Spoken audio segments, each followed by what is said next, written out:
हमारे घर में या सोसाइटी में अगर किसी को बेबी होता है तो सबसे पहले हम यही बात करने लगते हैं कि बच्चा किस पर गया है, यानी माँ पर गया है या पिता पर गया है। आंखें किस पर गई हैं, बाल किसके जैसी हैं, नाक किसके जैसा है ना? पर कोई ये क्यों नहीं बात करता है कि बेबी का दिमाग किस पर गया है, क्योंकि सबसे जरूरी तो दिमाग ही होता है। अब मुझे मालूम है आप सोच रहे होंगे कि जब देखो ये औरत अजीब बातें करती है, पर पहले मेरी बात सुन तो लीजिए, क्योंकि हाल ही में हुए एक अध्ययन के मुताबिक अब बच्चा पैदा होते ही ये मालूम हो जाएगा कि उसका इंटेलिजेंस उसकी माँ पर है या उसके पिता पर।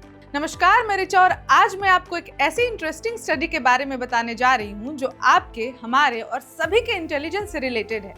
जी हाँ, हाल ही में एक स्टडी में खुलासा हुआ है कि बच्चे की बुद्धिमत्ता अपनी माँ पर जाती है।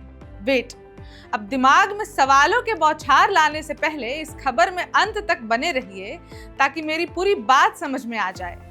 हाँ, तो मैं बता रही थी कि बच्चों को देखकर अक्सर लोग यही कहते हैं कि ये अपनी मम्मी पर है या पापा पर गया है। किसी बच्चे की आंखें माँ जैसी होती हैं तो किसी की आदतें पिता जैसी होती हैं। अपने पेरेंट जैसा दिखना या उनकी आदतें रखना नॉर्मल बात है।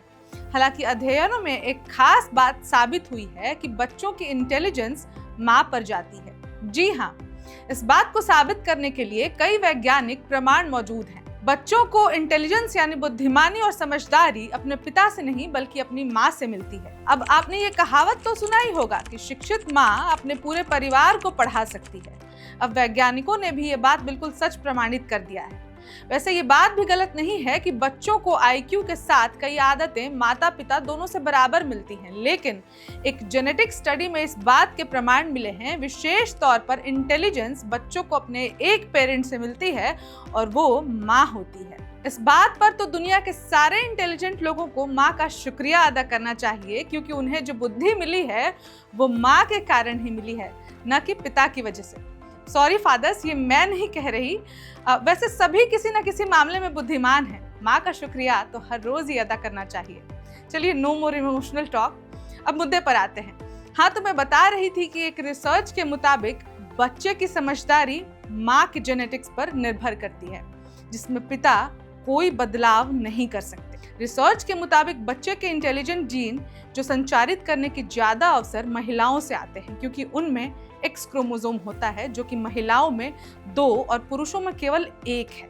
वैज्ञानिकों का मानना है जो जीन पिता से विरासत में मिलते हैं वे अपने आप निष्क्रिय हो जाते हैं। माना गया है कुछ मामलों में जीन की कैटेगरी कंडीशनाइज्ड जीन सिर्फ तभी काम करते हैं जब वे माँ से मिली हों।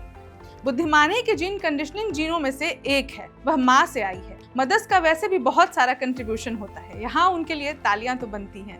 अब आपको बता दें कि यह स्टडी साइकोलॉजी स्पॉट में छपी थी, जिसमें 1994 में किए गए एक सैंपल सर्वे के बारे में बताया गया था। इसमें 1 से 22 साल के 12,686 लोगों का इंटरव्यू लिया गया था और उनसे रंग, पढ़ाई, सामाजिक और आर्थिक स्तर से जुड़े सवाल पूछे गए और यही सवाल उनकी माँओं से ही पूछे गए। इस विश्लेषण के आधार पर देखा गया कि इंटेलिजेंस जीन का संबंध एक्स क्रोमोसोम से होता है, जो कि प्रमुख फीमेल क्रोमोसोम है। अब बच्चों की कुछ आदतें और शारीरिक चीजें माँ से तो कुछ पिता से मिलती हैं। हालांकि लड़का होगा या लड़की ये पिता के जीन्स पर ही निर्भर करता है, लेकिन पिता के जीन सिर्फ इतना ही काम नहीं करते हैं। बच्चे के सोने का तरीका, आंखें, लंबाई आदि काफी हद तक अपने पिता से मिलता जुलता है। इस खबर में फिलहाल तो इतना ही, पर ये जानकारी आपको कैसी लगी हमसे जरूर साझा करें और ये वीडियो अपनी माँ को भी दिखाएं। साथ ही ऐसी और जानकारियों के लिए बने रहें वन इंडिया हिंदी के साथ। धन्यवाद। Subscribe to One India and never miss an update. Download the One India app now.